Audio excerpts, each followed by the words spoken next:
இஃப்தாருக்கு ஒரு சூப்பரான snacks recipe பார்த்துட்டு இருந்தீங்கன்னா மறக்காமல் இந்த வீடியோவை ஃபஸ்ட்டு சேவ் பண்ணி வச்சுட்டு கண்டிப்பாக இந்த ரெசிபியை ட்ரை பண்ணி பாருங்கள். கோன் சமோசா ரொம்பவே டேஸ்ட்டு சூப்பராக இருக்கும். கிட்ஸுக்கெலாம் ரொம்ப பிடிக்கும். வாங்க எப்படி செய்யுதுன்னு பார்த்துடலாம். ஒரு பவுலில் 1 கப் கோதுமை மாவு சேர்த்துக்கோங்க. உங்களுக்கு தேவையான மைதா சேர்த்துக்கோங்க. 1/2 ஸ்பூன் ஓமம், தேவையான அளவு உப்பு சேர்த்துட்டு தண்ணி சேர்த்து சப்பாத்தி மாவு பதத்துக்கு பிசைஞ்சு ரெடி பண்ணி எடுத்து வச்சுக்கோங்க. இப்போ ஸ்டஃபிங்க்கு ரெடி பண்ணிடலாம். 2 வேக வச்ச உருளைக்கிழங்கு, 1 பெரிய வெங்காயம், 1 ஸ்பூன் சில்லி ஃப்ளேக்ஸ், 1 பச்சை மிளகாய், கொஞ்சமாக கொத்தமல்லி, 1 ஸ்பூன் சாட் மசாலா, தேவையான அளவு உப்பு சேர்த்துட்டு நல்லா மிக்ஸ் பண்ணிட்டு எடுத்து வச்சிருங்க. இப்போ நம்ம ரெடி பண்ணி வச்ச மாவை சப்பாத்தி மாவு திரட்டுற மாதிரி திரட்டி எடுத்துருங்க. ரொம்ப மெலிசா இல்லாமல் மீடியம் சைஸில் இருந்தாலே போதும். அப்படியே தோசை கல்லில் போட்டு லைட்டாக ஹீட் பண்ணி எடுத்துருங்க.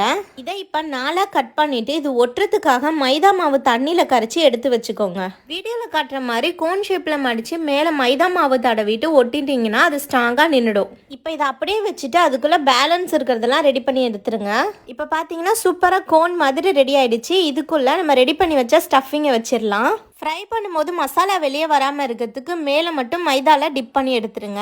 ஆயில் ஹீட் பண்ணிவிட்டு ஃப்ரை பண்ணி எடுத்திங்கன்னா சூப்பரான கோன் சமோசா ரெடி. கண்டிப்பாக இந்த இஃப்தாருக்கு ட்ரை பண்ணி பாருங்கள். இதோட நாளைக்கு பார்க்கலாம். டாடா பாய்.